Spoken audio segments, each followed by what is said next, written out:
Have Joe here, and Joe, Started over in 3. Why? Because I gotta pick my camera up. Oh, Better angle here. okay. Alright, in 3, 2. Thomas from Central Texas. Gynecomastia, well, I didn't know the term of it until it got to an issue to where it was so noticeable. I actually had it from pretty much my adult life. As I got a little bit older, didn't work out as much, it was kind of noticeable in my chest when I put on shirts. So the past few years, it actually got to the point to where I went from wearing dark color shirts to wearing button-down shirts to wearing a compressive garment under my button-down shirts. Why are you here? To get my gynecomastia rid of. He's going to get rid of that stuff. That's what we're trying to do, is get rid of that stuff. And I met him, about 3-4 months ago, maybe? Was it that long? It was almost 8 months, 9 months. Was it 8 months or 9 months? So it's been a long time. So we're here trying to kind of re-coordinate stuff. So, I mean, the thing about gynecomastia is either you have it or you don't, and he's got it for sure. You can definitely feel he's got a lot of stuff here. So he's got a really good pack up over here, but then what I see is this whole volume here and this pointy nature, this roundedness. So there's really not a lot of straight lines that I can draw here. It's all round. And so when I look carefully, I'm like, okay, this area needs to be treated so I have better edge of his muscle. I can definitely see this whole area here. This is the main stuff. And he's got a little bit over here, which I'm going to treat so that it's nice and smooth, and this is all sculpted. So this is zone 1 here, okay, zone 2 and zone 3. So he's going to be all 3 zones up on his chest. And you can see this odd sort of puffy shape right on top of his muscle. I don't know if you can capture that, but he has this sort of small mountain on top of a big mountain. So it's like a 2-level issue here. And I'm going to just kind of outline the area here, get up in this zone. Oh, you got a little skin tag. You want me to get rid of that? Sure. No or yes? I love people. Sometimes you don't want to take them moles. They don't want to give them up. But I would get rid of that. And then we're going to do some stuff up here in this side zone here. We're going to get some better definition over here. All right. Now, John, can you grab me that blue pen behind you? My videographer is also my assistant here. So again, everything's round here, and so the linear part that I'm trying to talk, there you go. Shoulders back make a big difference. Actually, roll your shoulders forward. Get sloppy. There you go. So you can see how bad posture just makes everything just awful. Okay, this all hangs. Go back. And you can see how that automatically, the nipple comes higher. See, it shifts up, and that's what we want. I can feel all this tissue here. Okay, so now we have all these rounded lines, and really what I'm trying to achieve is something more of an angular, okay? So the bottom of the muscle is here. This is the lateral border of his pectoralis major muscle. So this whole muscle is sort of up here, right? So we're going to try to get some more definition here. And then once we get this whole area flattened out, okay, this is going to look 1,000 times better. And this won't be as puffy because once we're done treating this and take out that tissue, it's going to deflate a lot. Now, on his case, it's going to be disappointing because I could tell he's got stuff, no question about it. But I think the Vaser is going to do a decent job of taking something that's this big, okay, the main part here, and it's going to shrink it down to something this big. And the reason why that's such a good thing to do is then I can just through a small incision right there, I'll be able to pull out that tissue. And in fact, John and I were looking at an old video where we did a secondary case and took out a huge mass. Even though my old technique, the incision was not that big, it was only a little bit bigger. So it's not a huge difference, but the Vaser definitely is a game changer. He talked about it. Oh, he did? Yeah. Okay. He already knows about it. Yeah. It's good for everybody. Yeah, it's good for everybody. It just kind of helps everybody. So are there any questions out on the internet or no? We got anybody? Everyone's just saying hey and they're ready for surgery. Ah, so everyone just likes the surgery and you don't like the stuff here. Well, okay, so the one thing I promised myself I'm going to talk about today with him, because we have a lot of surgeries, and even though you all love the surgeries, is pick a subject and let's go with it. So the subject that two subjects I want to talk about today. One was, I think I have gynecomastia. What are my options? And that's what we're going to try to address in surgery today. We'll talk about that. So you have gynecomastia, you're sitting at home and you're like, okay, I got it. What do I do? The second question is, which is really probably should have been the first question, is do I have gynecomastia? And that's kind of an interesting kind of thing, like, well, what do you mean, do you have gynecomastia? So anyway, these are two pretty obvious questions that I think are the most commonly asked questions that I get from literally all over the world. Got a nice email today from Beijing, got one from Mumbai in India, and basically those two questions were first and foremost. So what we're going to do today is basically talk about a lot of that. So let's get going in the back. No idea. Let me look. All right, man. Get in there. Movie star. We're gonna come right over here. Sorry, I'm like, any idea, dude? Yeah, I'm gonna show you where to walk. So you're lucky they let you You're gonna wear your walk robe in this here. way, go that way. Yeah. I'm gonna take your red robe from you. Okay, so here we are in the operating room on the patient that we had just discussed. Really nice man of color. And he has bilateral gynecomastia. He's had it for quite some time. It developed as a result of hormones that fluctuated during puberty. Has been with him ever since.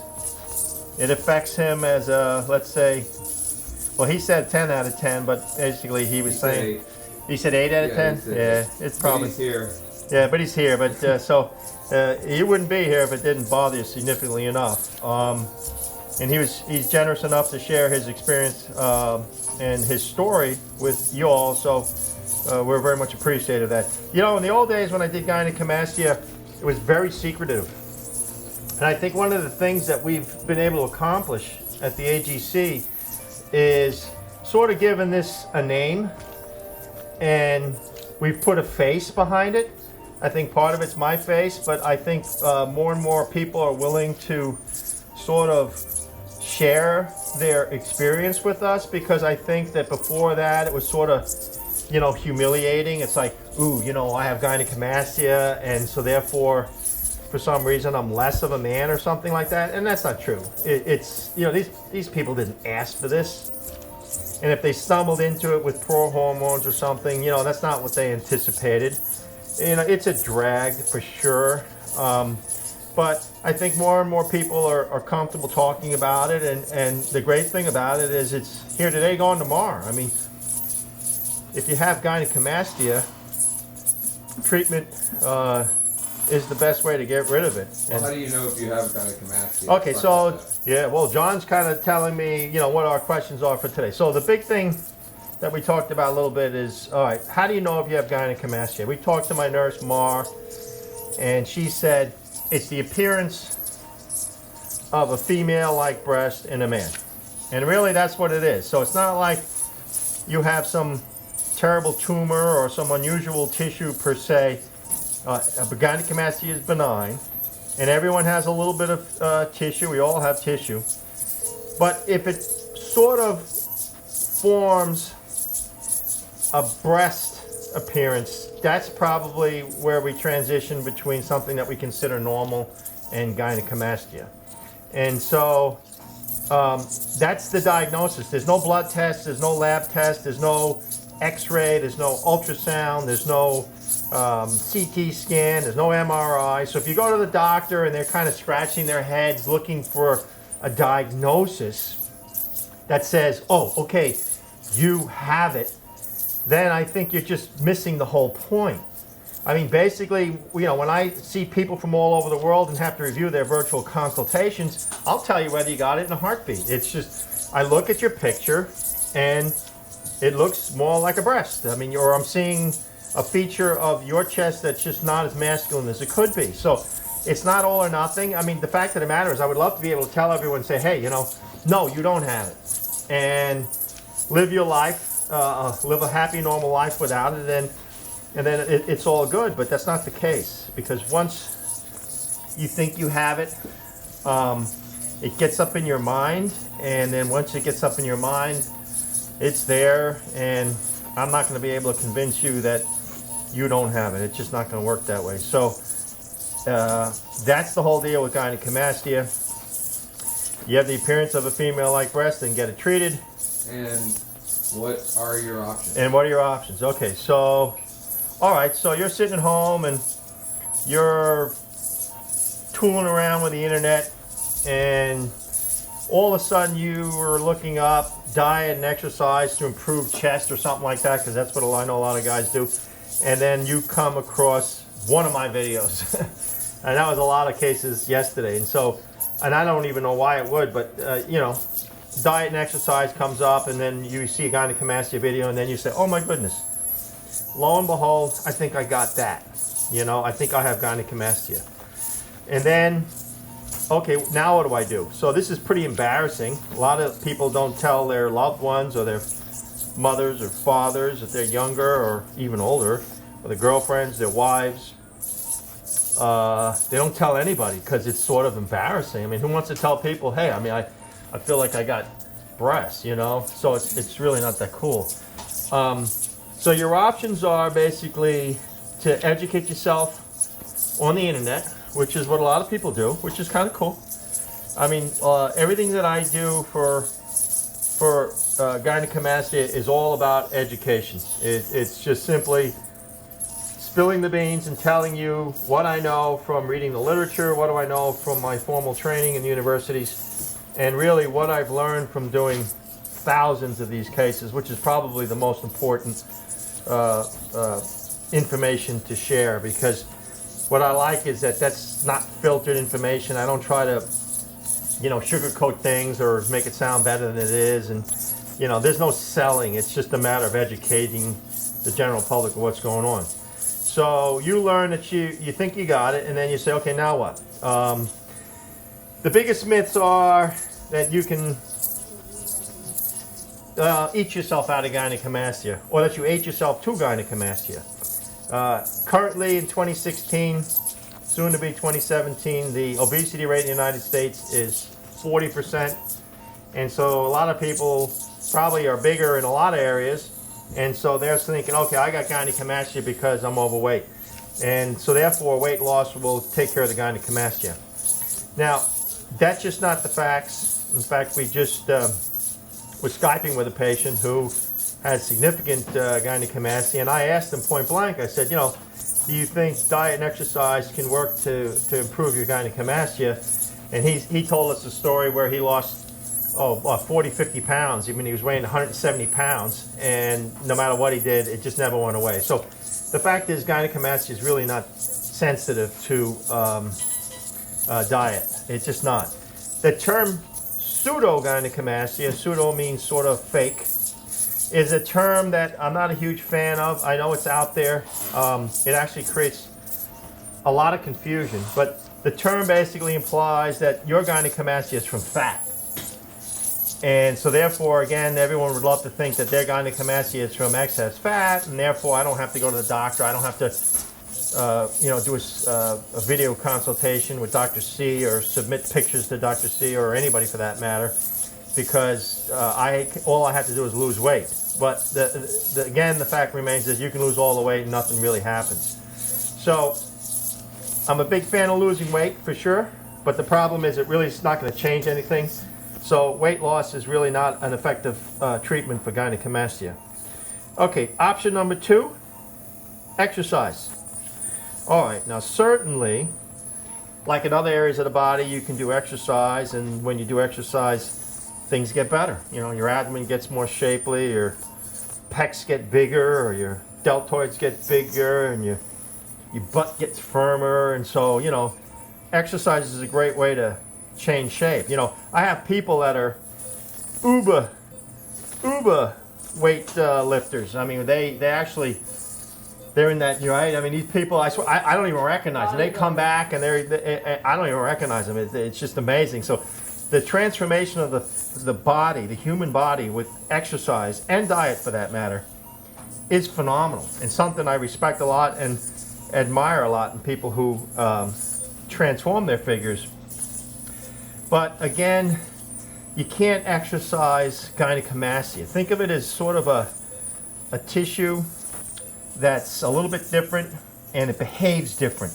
So even in cases of gynecomastia that feels mostly kind of fatty and it's not like these dense lumps of hard tissue, the fat doesn't change. So you can lose weight as you would normally, let's say in the abdominal area or the chest and all that stuff, but you really, you can't lose it from the chest area up over here from the gynecomastia perspective.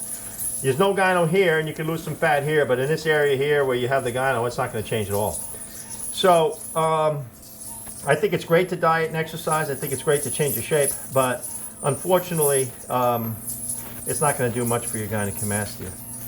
The third option, I think, and it's an easy option, and I don't know much about it because I don't spend a lot of time looking that kind of stuff up, but that's web-based, internet-based, how would you call it? Voodoo. Voodoo, yeah. Well, John used the word voodoo. I'm trying to be more diplomatic about the whole thing. But Creams and potions. yeah, so it's the creams, the potions, the lotions, these Pills. pills that show... The GNC. Yeah, the pills that show these before and after results that are absolutely phenomenal. You know, you have testimonials that, oh yeah, you know, I took this pill for 3 weeks and look at me now and all You this kind of stuff. also grew a head of hair and you were bald. Well, yeah, I mean, John, don't be so sarcastic. But, you know, is an old saying, and it's true. You know, your mom probably told you, your dad probably told you, you know, son, if it sounds too good to be true, it probably isn't. And sure enough, it isn't, you know. First and foremost, if I knew that you can get rid of your gynecomastia with diet and exercise or some kind of magic pill that I can give you, I couldn't morally offer you a procedure with the, you know, the risk associated with any procedure when you can just take a pill and it goes away. So that's not going to happen. So all these magic lotions and potions, I've never met a person in my life who said to me, oh yeah, Bob, you know, I took X and it just went away, you know. If there is that person, please, I'd love to hear from you, but I think that there are probably some issues with that whole thing, some truthfulness issues. I mean, things may get a little bit better, I don't know, but it's not going to kill you for sure. Another alternative is, let's say you can go to your board-certified endocrinologist, you know, and I think that unfortunately, or not, I don't know if unfortunate is the word, but a lot of people go to their doctors, which is a good thing, to get their opinions. But there are some endocrinologists that may, let's say, give you anti-estrogens. But the problem is that's more complicated than you think, because once gynecomastia is established, once it's there, and it's in this fibrotic stage where it's sort of burned out, it doesn't change. And so you can take pills till the cows come home. I don't care what kind of pills. Nothing's going to happen. It's just like a rock. It's not going to respond. And so if you were to, let's say, develop acute gynecomastia from a pill that you took or something that you did, let's say, and literally 6 weeks later, boy, you developed a breast and it's painful and tender, well, you could maybe try an anti-estrogen, and that may make it shrink down, but studies have shown that it may take some of the pain away and it may make it shrink down, but it's never going to go away completely. So it wasn't like you literally had it one moment and it was gone the next. So anyway, I think that kind of covers the whole concept of treatment of gynecomastia and what your options are. Now, all right, so the moral of the story is that I wish there was something that you can do about it. I wish that you didn't need me. I wish you can do this in the privacy of your own home. I wish it was inexpensive and you could literally do some regimen, some treatment, and you wake up in the morning and your chest is perfect. It's just wishful thinking. It's just not going to happen. So, the gold standard treatment for gynecomastia is a procedure. Okay? Surgery is the procedure.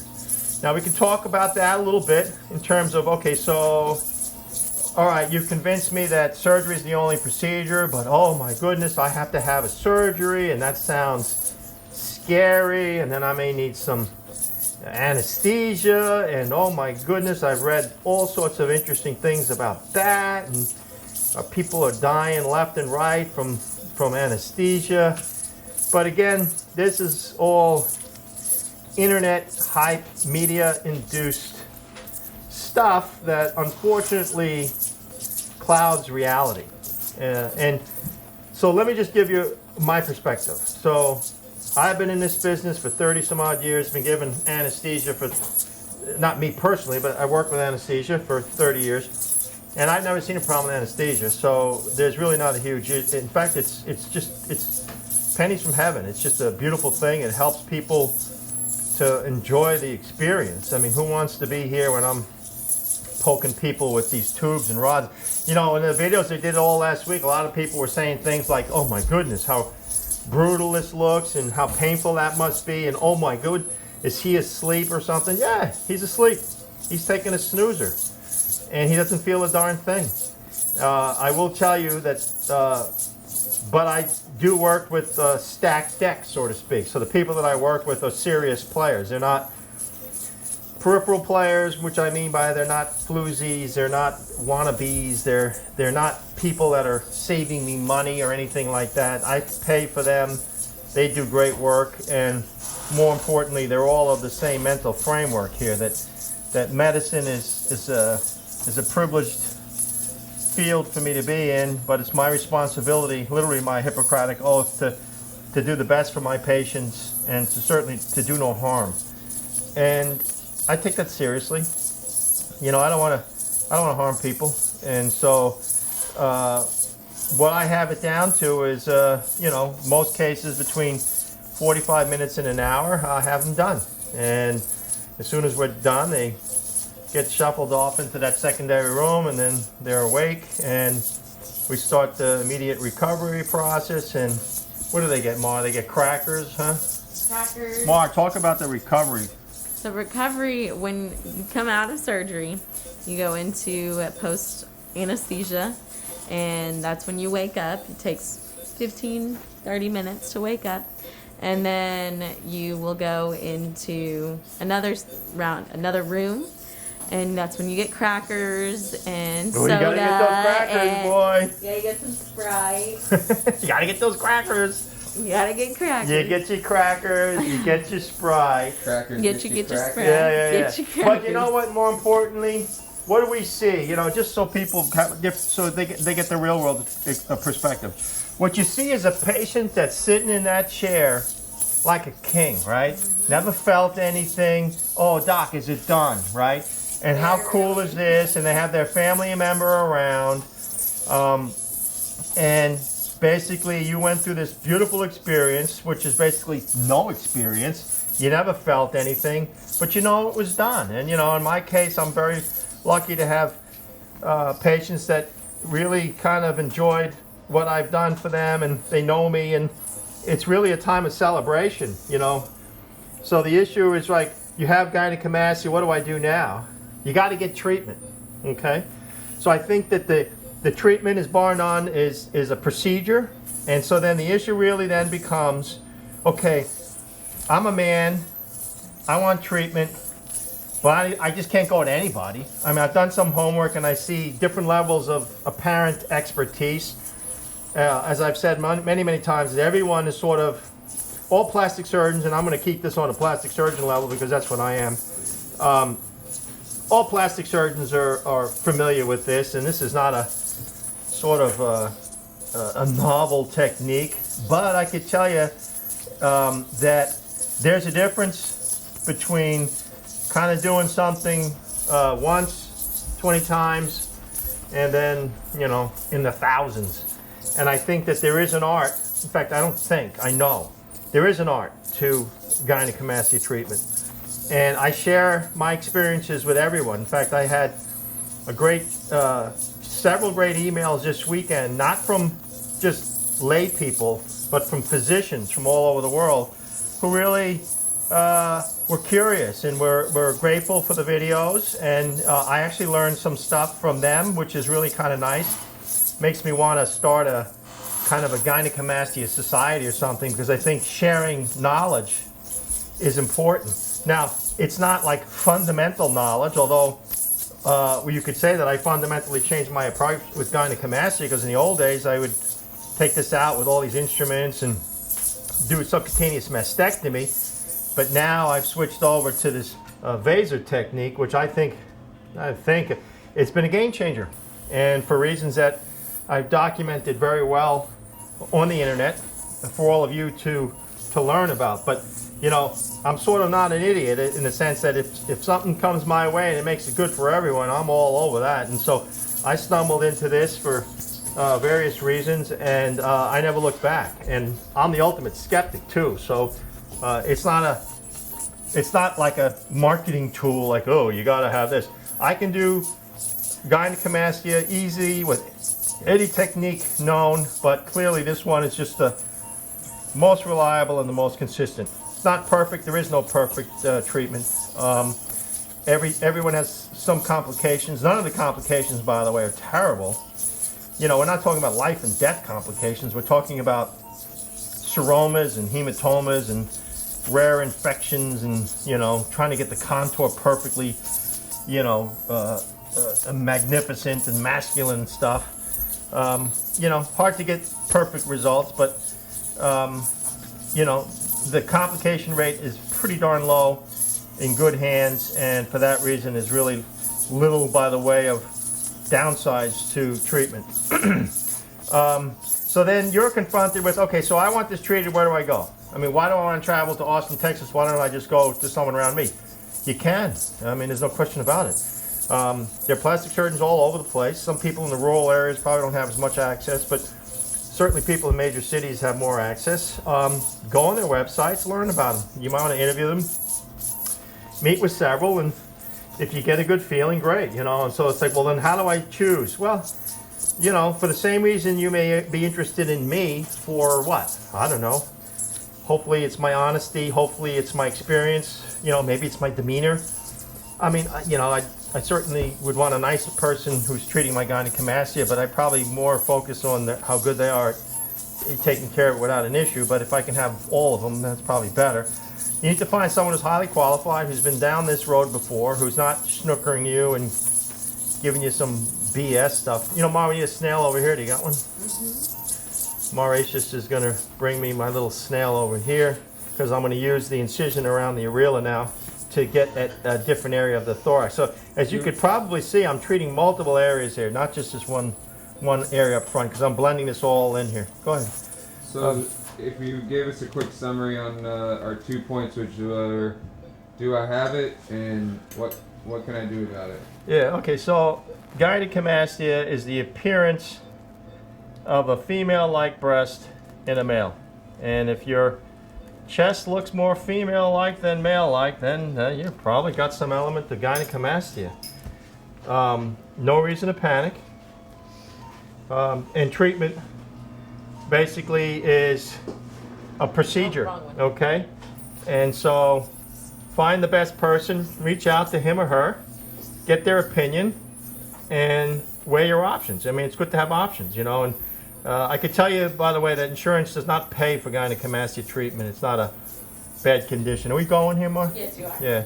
So now I'm just treating up here in zone 3, up under the arm here near the axillary pit. And so that's the treatment. If I can get you to do anything, it's really avoid the nonsense. You know, I think that you need to be careful about the internet and what you could learn. People tend to shop for answers that they want, okay? Like, certainly gynecomastia can be treated without surgery, right? Well, you'll find a million websites. Why? Because there's money to be made. There's money to be made. And I can't tell you how many hundreds of thousands of men and young boys are out there saying, yeah, well, look how much money I spent and went down the drain because it didn't do anything for me. It's just, you know, when I tell you things like it's a surgical problem and diet and exercise are not going to work, and internet potions and voodoo is not going to work, it's the truth. I'm not trying to, you know, convince you of anything. It's just the truth. So save your money and put it in an IRA or something, or just get formal treatment so that it works out nicely. Okay, so I'm pretty much done on this side. I feel good. I'm going to have to come back in and get this tissue out over here. What other stuff you want to talk about, John? That's good. That's it for this one. Are you Okay, good for this? cool. Can I take this? Okay, you take that one out.